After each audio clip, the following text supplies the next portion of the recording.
Kami dari kelompok 2, kami ingin mempresentasikan tugas ekonomi tentang pasar oligopoli. Pertama, saya Siti Nurwalini Hadiansyah, absen 31. Saya Kansa Bilatu Zahra, absen 16. Saya Rahma Saraifana Wanda Putri, absen 25. Saya Freni Elista Agustin, absen 35. Saya Nida Misul Husna, absen 6.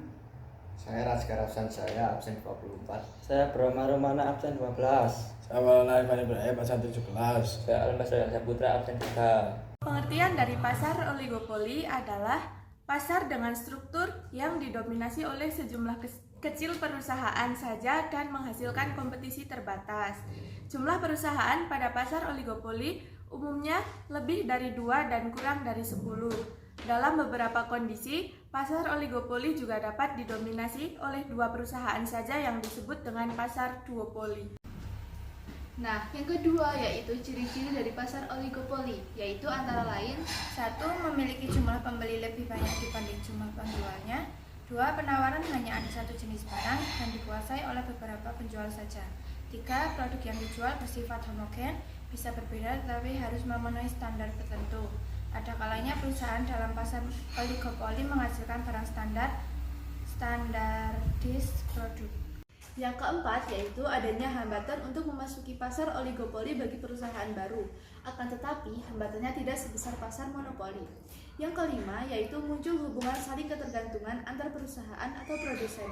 Kebijakan harga dan kuantitas produksi antar satu produsen sangat berpengaruh terhadap kebijakan harga dan kuantitas produsen lain. Yang keenam yaitu adanya kerjasama antar produsen sehingga mampu memperkuat posisi mereka dalam kekuatan pasar kolektif. Tanpa ada kerjasama, kekuasaan menentukan harga menjadi lebih terbatas. Yang ketujuh, yaitu penggunaan iklan secara intensif. Hal ini karena iklan menjadi senjata ampuh bagi persaingan perusahaan-perusahaan oligopoli untuk menarik perhatian para konsumen. Yang ketiga yaitu contoh barang dari pasar oligopoli. Yang pertama, struktur pasar industri maskapai penerbangan dalam negeri domestik bersifat oligopoli, yaitu pasar dikuasai oleh beberapa perusahaan penerbangan seperti Lion Air, Mandala Airlines, Garuda Indonesia, dan lainnya. Yang kedua, bisnis semen di Indonesia yang didominasi oleh beberapa perusahaan seperti PT Semen Indonesia, PT Indosemen Tunggal Prakarsa, PT Holding Indonesia, dan lain-lain juga merupakan contoh. Ketiga, di Indonesia, pasar ban mobil merupakan contoh pasar oligopoli. Pasar ban mobil di Indonesia dikuasai oleh beberapa perusahaan seperti Gajah Tunggal, Bridgestone Indonesia, dan Goodyear Indonesia. Keempat, sementara itu, negara-negara penghasil minyak mendirikan OPEC, Organization of the Petroleum Exported Countries, untuk menentukan harga minyak di pasar dunia. Kelima, pasar untuk perangkat konsol game didominasi oleh 3 perusahaan kuat, yaitu Microsoft, Sony, dan Nintendo. Hal ini membuat perusahaan-perusahaan tersebut memiliki kekuatan pasar yang signifikan. 4. Kelebihan pasar oligopoli. Pasar oligopoli memiliki beberapa kelebihan seperti 1. Kendali atas harga. Karena dominasi oleh beberapa perusahaan besar, penjual memiliki kemampuan untuk mengendalikan harga dalam tingkat tertentu. Hal ini dapat menguntungkan konsumen jika perang harga terjadi. 2. Inovasi dan kualitas. Persaingan dalam pasar oligopoli mendorong perusahaan untuk berkompetisi dalam hal inovasi dan kualitas produk. Hal ini dapat menghasilkan produk yang lebih baik bagi konsumen.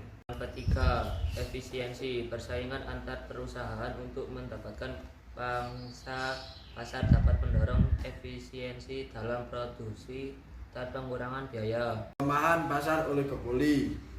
Pasar oligopoli juga memiliki sejumlah kelemahan, termasuk hambatan masuk yang tinggi. Investasi besar diperlukan untuk memasuki pasar oligopoli yang membuat sulit bagi perusahaan baru untuk bersaing. Perang harga. Seringkali perang harga terjadi saat perusahaan baru mencoba masuk ke pasar atau saat ada penurunan harga yang berujung pada kerugian. Kerjasama dan kartel. Beberapa perusahaan dalam oligopoli dapat mencoba bekerja sama atau membentuk kartel yang dapat merugikan konsumen dan merusak persaingan yang sehat. Sekian dari kami, terima kasih. Assalamualaikum warahmatullahi wabarakatuh.